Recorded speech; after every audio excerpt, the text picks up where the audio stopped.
Hey guys, this is Angry African. Hello Reddit, and welcome to my microstakes video. This is 20 no limit. I've made a fair bit of money down here, and I just wanted to show you how I play. I usually play a lot more tables than 4, but I thought if I'm going to explain my thought process and exactly how I play to you, might as well do a few less tables. It's not going to be a long video, it's only going to be half an hour. I just want to give you guys a feel for some microstakes play. Basically, I play pretty solid, not too loose. I've made a few adjustments that I think are very effective and win me quite a bit of money. So yeah, sit back and I hope you enjoy the video. I've never really done a video before. This is the first time ever. So please give me your feedback if you enjoyed this video. If you think I should cover anything in particular, just give me a shout. I do know sometimes I speak a bit unclearly, and I'm from South Africa, so the accent might be a bit of an issue. I'm not too sure. But just give me some feedback. If you like the video, I'll do some more. If you don't like it, I will cry to myself and make a Forever Alone rage comic. Until then, we'll see how this goes. So my general observations of players at 20 no limit is that they are very loose, very aggressive, and absolutely terrible. They basically play like complete fucking morons. What this means is that the best way to exploit these opponents really is just to play tight, straightforward, and not try and bluff them. Basically, the fancier you play at this limit with these kind of idiots, the worse you're going to do. The main reason being, with people who are playing so unpredictably and so badly, you can't really sit there and predict or think of what kind of hand they're going to have. They're too random and they're playing too many hands for you to really know what they're going to have. However, if you just bet for value, value betting as in betting when you have a good hand, like Ace King, you will in the end just milk tons of money from these spazzy retards. So I'm not really into 3-betting light.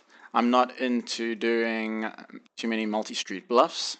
Instead, I'm just playing my hands for value as I see fit. So this regular junkie, who, like many regulars, is a bit spazzy and aggressive, 3-bets me.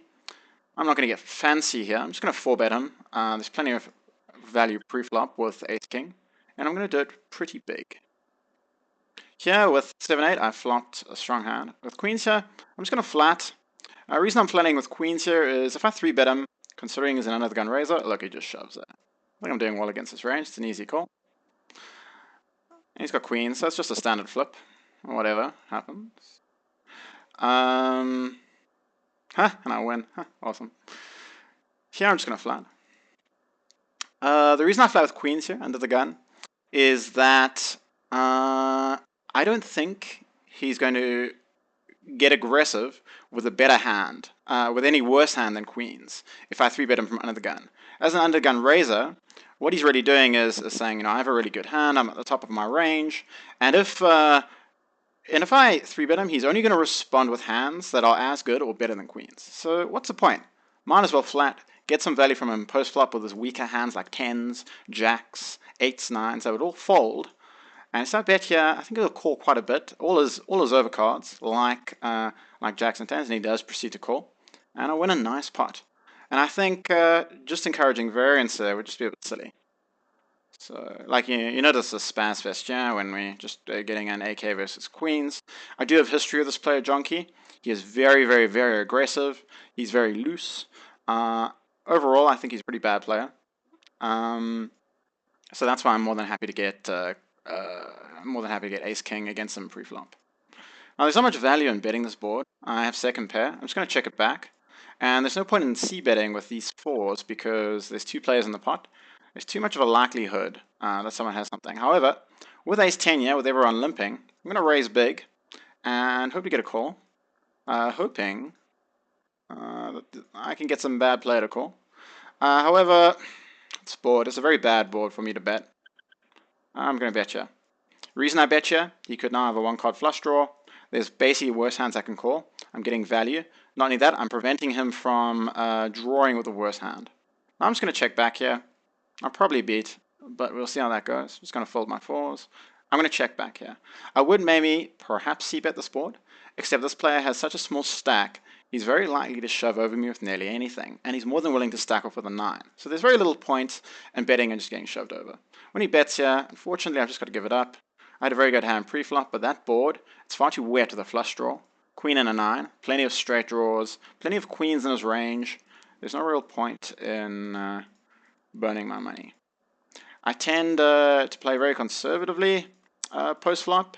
Basically, these plays are so bad, they're so aggressive and spazzy, that I can make my money in guaranteed ways. There's no point in me trying to milk small edges. And, to be honest, I'm definitely not the best poker player in the world. I mean, hell, I'm playing 20 NL, I'm not playing high stakes, or mid stakes even. I'm just here to make some money, make some pocket money, that kind of thing. Also, because I'm from South Africa, the exchange rate to the dollar is actually really good, so I particularly enjoy. Again, similar logic to why I wouldn't 3-bet the queens. With this cutoff raise here, sevens plays pretty good to his raising range, but not to his 3-bet range. If I 3-bet him, he's only continuing with hands that beat my sevens. However, he's very aggressive. He's going to c-bet nearly all the time. So I can definitely get, like, this is a perfect board for my sevens, and I can definitely get a lot of value by just calling here. If he checks, that would be very interesting. Unusual for this kind of player. He does bet, and I'm more than happy just to call, of course. I mean, obviously there's a chance he has a better hand, but I think overall, against the variety of hands, I think he's betting that board nearly all the time.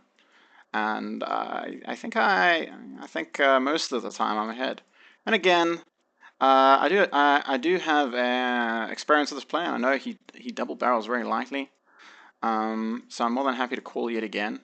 I will fold if he bets again on the river. Not only that, but the flush draw is completed. So it definitely looks like I have a flush draw. If he's got like an overpair or something. When he bets again, it's particularly that large. Looks like he's going for solid value. I don't think there's any point in messing around with this guy. I'm more than happy to fold on the river here. I don't think he would fire the third barrel unless he had a better hand.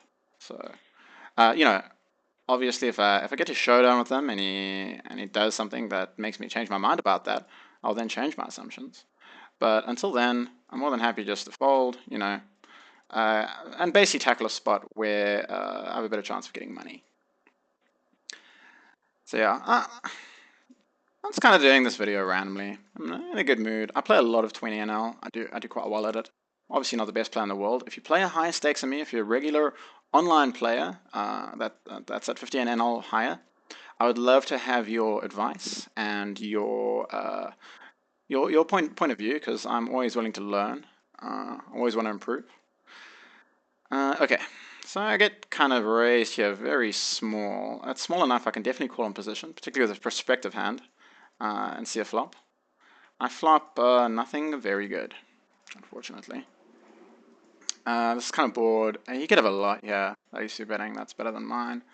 Though he's pretty much c-betting most of his range. You could have arguments for calling on the turn, except firstly, the size of his bet is way too big to call. Secondly, his hands can improve in so many ways on the turn. I think it's an easy fold. But at his 3-bet sizing was so small that I definitely think calling there is just fine. Ace-9 is borderline, but I'm happy to raise it. Some of you might notice that I raise the minimum amount on the button and on the cutoff.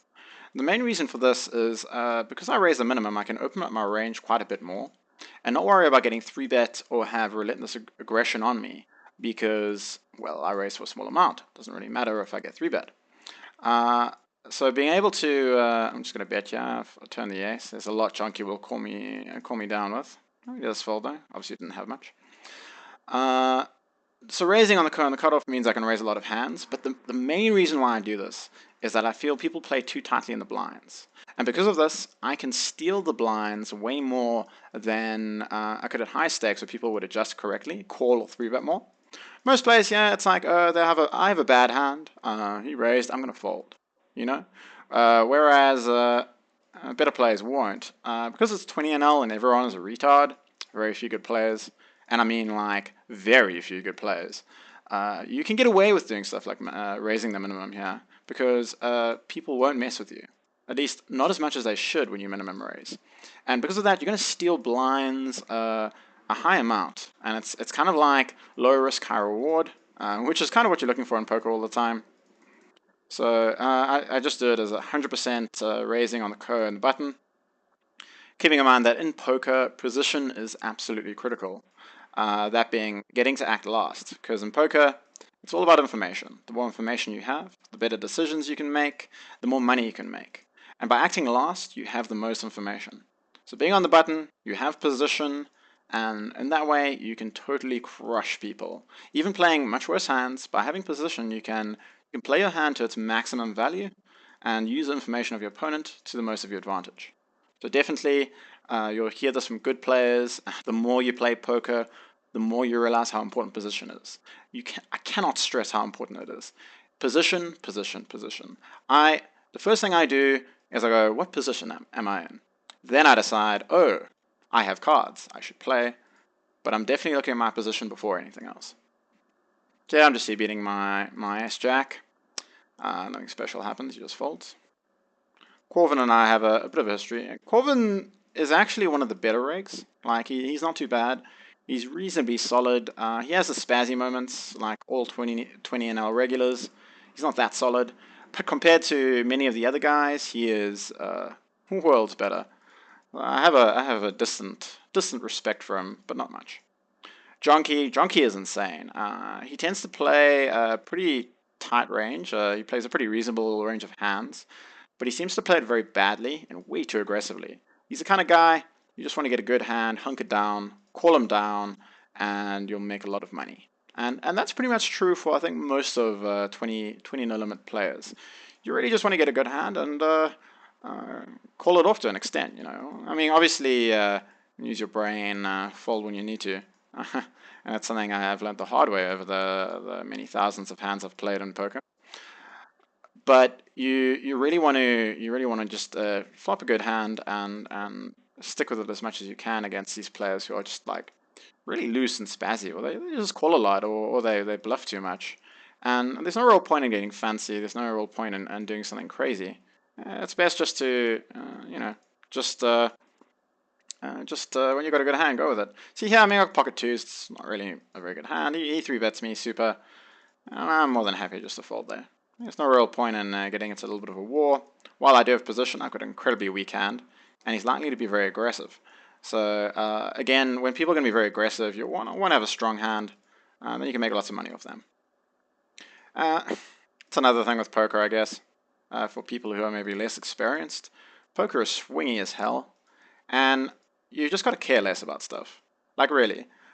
Maybe you noticed in the beginning of the video, like I got my ace king in against Junky's queens, pretty much a flip, and I honestly don't care whether I win or lose that hand. And the reason why is I've played so many hands, I've seen my AK versus queens and my queens versus AK like thousands of times. So whether this one time I win or lose really doesn't matter. Like there's no real point to the result, because over the long term it's going to even out. You're really looking for edges that work in the long term.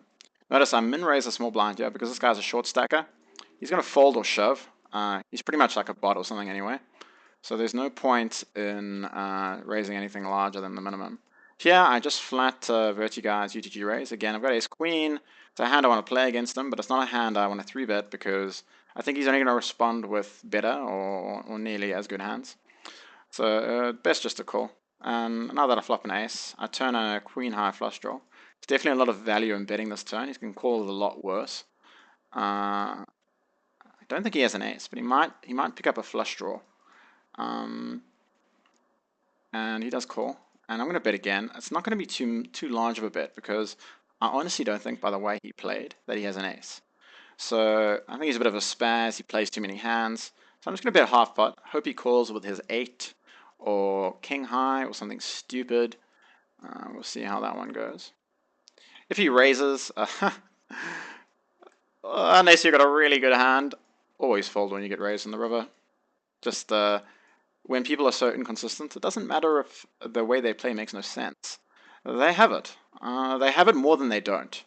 And that's an important concept to learn, which is it doesn't matter if you're right 40% of the time when he raises you on the river. You need to be right more than that, depending on pot odds and such. But the basic idea still holds that what a lot of players struggle with is the idea that they're going to get bluffed They can't handle that. That's why they call too much. The fact is, if there's $4 in the pot, and I bet $4, and I look at you and I go, I'm bluffing 49% of the time, it is not good to call because you're losing. Over the long term, you're losing money. And that's a concept, I think, as the games get more aggressive, that a lot of players don't understand. That even if a guy's bluffing a fair amount, like as much as 30, 40%, that doesn't necessarily mean you should call there. It often means you should still fold. And this also helps you recognize good times when you should be bluffing. At the same time, bluffing, it's a very dangerous road with people who call too much. And I wouldn't bluff very often against these kind of the retards that are prevalent at 20 no limit. So just some things to keep in mind. I mean, I'm kind of preaching this video to a very general audience. I'm just kind of speaking my mind. Oh, I'm definitely going to 3-bet super here. So good. This guy seems very aggressive. I've got a good hand, so gonna give it back to him. He does fold though. Interesting to note. But yeah, I'm not too sure exactly what people might be looking for. I'm happy to give you what you're looking for if you ask. If you want like a how to start poker online, like how to start winning money and at 5 no limit, the bottom limit, then I'm happy to preach that kind of audience, and I'll give you like a very introductory video. And if you're wanting a little more advanced stuff, like my thoughts on 3-betting and leveling and reg wars and heads up, I'm happy to give that too. Obviously, I'm not I'm really not a brilliant poker player. I'm pretty reasonably solid. I just try to think through things. Oh wow, that's amazing. But I am a winning player, and I think a lot of players online aren't. And I think a lot of people on our poker aren't winning players. Because you can see by the way they talk about hands and stuff, a lot of them are live players. And, I mean, this isn't horrible, but they don't really know too much about what they're talking about. They have a lot to learn, particularly from the online context, where you're playing a lot more hands and small edges are a lot more important because the overall level of play is much higher. Here, standard c-bet, the board is very drawy. I probably have the best hand. That's a great card because it's blank. No draws hit yet. He insta-leads the turn. I literally have no idea what he has, but I'm definitely going to call. River hits, another relative blank. He snap checks. And I think worse calls here. I think so, but I don't think betting too big is gonna really be useful. So I'm gonna bet half pot. Hope he calls with his ace 10 or something like that. But he does snap fold. I'm guessing by the snap bet on the turn, he's either floating, just trying to take the pot away from me, thinking I'm full of shit, or he is had a draw that missed. Happy to raise a king 10 here from that position.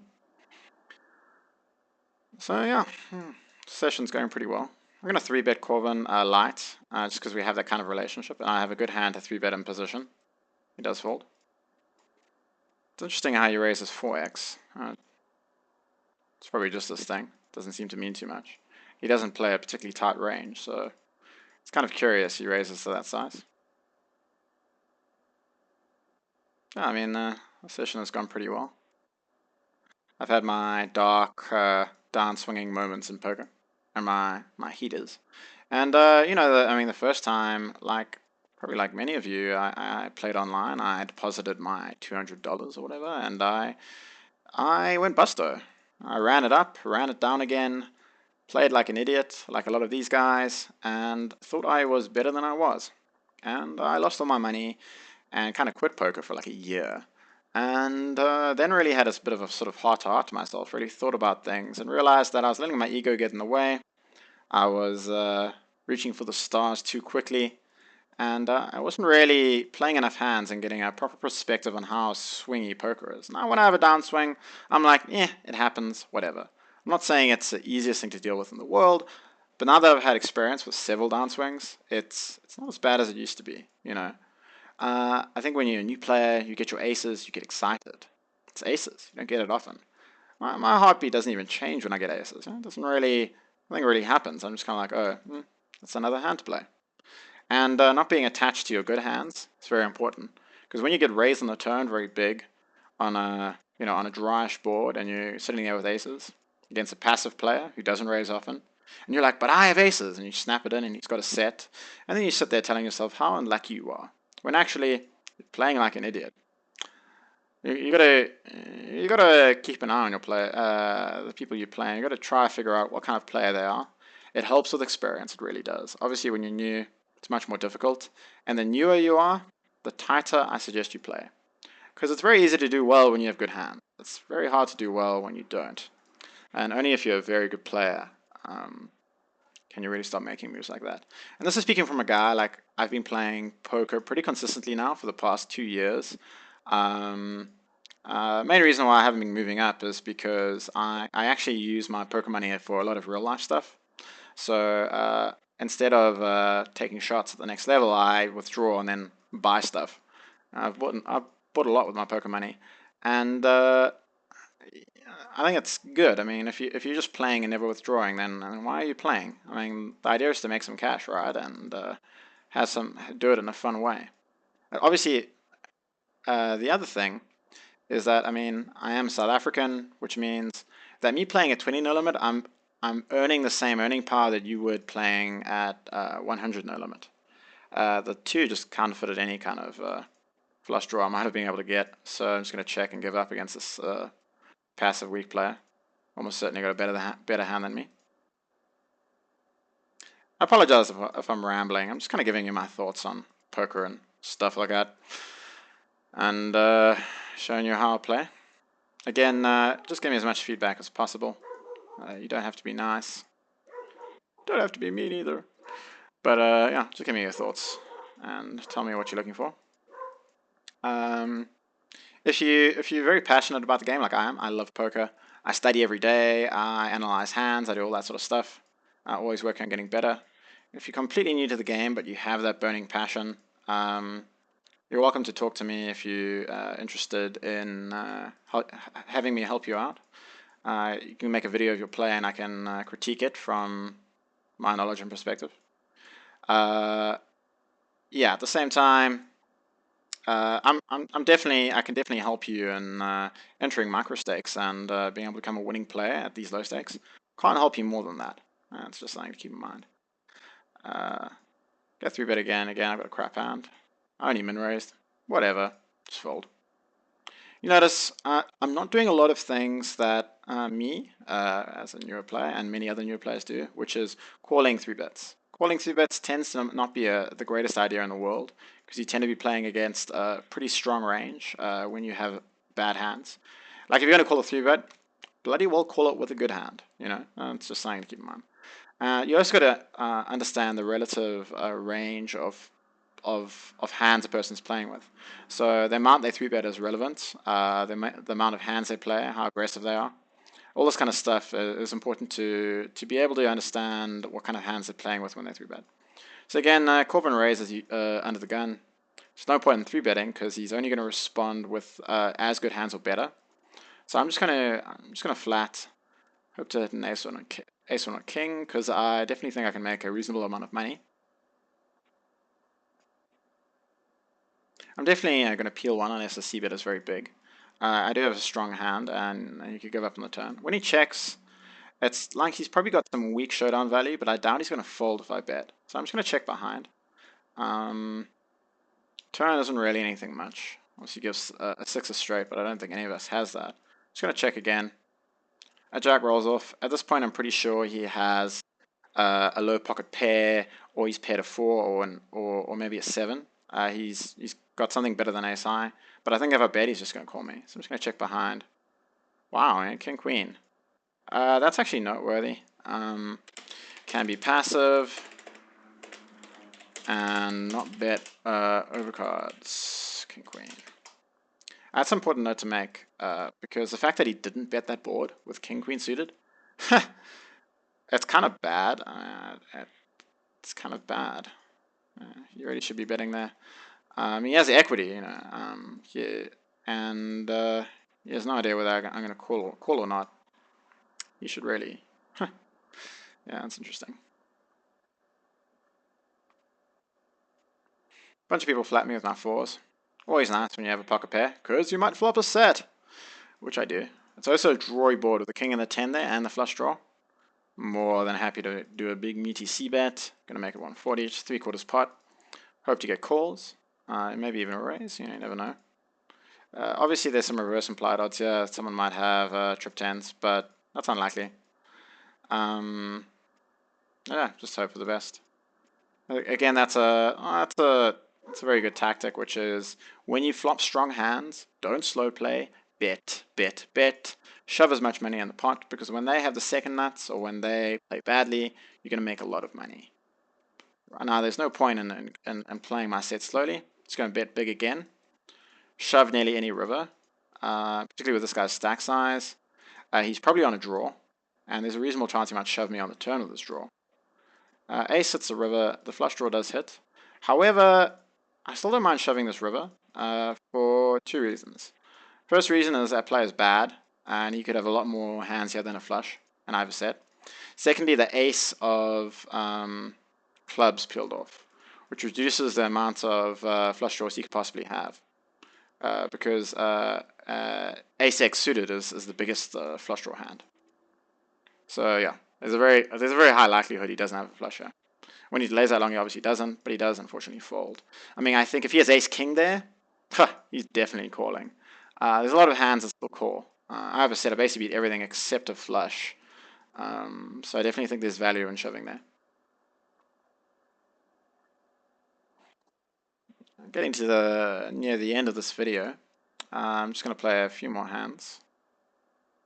This guy raises big under the gun. Just going to flat. Flop a king. Pretty good. And a backdoor flush draw.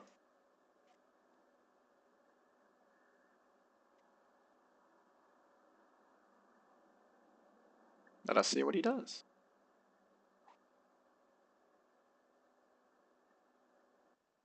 He checks. That's very interesting. I pick up a flush draw now, though keep in mind that if he had a king, something like king queen, he's now beating me. I've got to bet this turn though. There's worse flush draws in my core, and also like stupid hats like 10 jack that have like a sort of gut shot or something. He does snap fold though, which definitely means I'm going to give him my green color, which is passive. Passive. He's not being aggressive and trying to make you fold, which tends to be a pretty good way of playing poker. I know he's just checking when he has nothing and betting when he has something. Very useful knowledge to have about a player, of course. So he's the kind of guy where if I had aces and bet the turn and he raised me big, I would snap fold because he has something better. He has a set, he has a straight, something like that. Not going to mess with the passive player when they get aggro. Someone like this guy, on the other hand, is, yeah, he's nuts. So you need to stack off much lighter against him.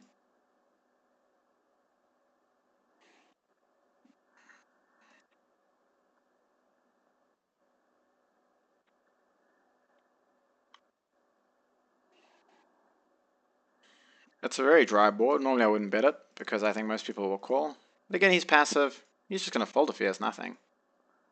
He snap calls. Not so great. And the ace rolls off. And the one hand he might call that board with is ace high. So I'm definitely just going to check back here. Pretty sure I've lost a hand at this point.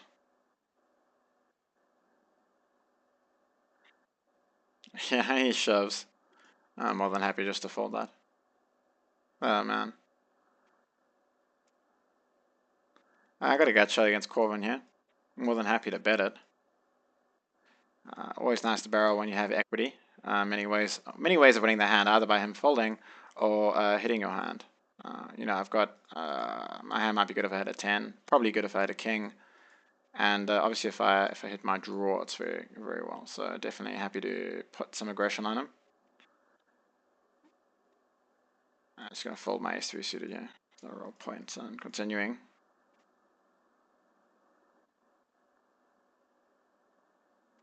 Well, yeah, I'm going to wind up the video now. It's been nearly half an hour. Just been kind of rambling, showing you how I play, my thoughts on poker.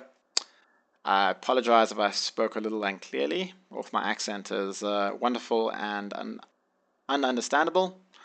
But I hope you gleaned something from this video. I hope you enjoyed it. And give me your feedback. Tell me what you think.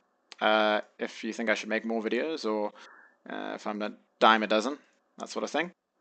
Cheerio, Reddit, and keep well.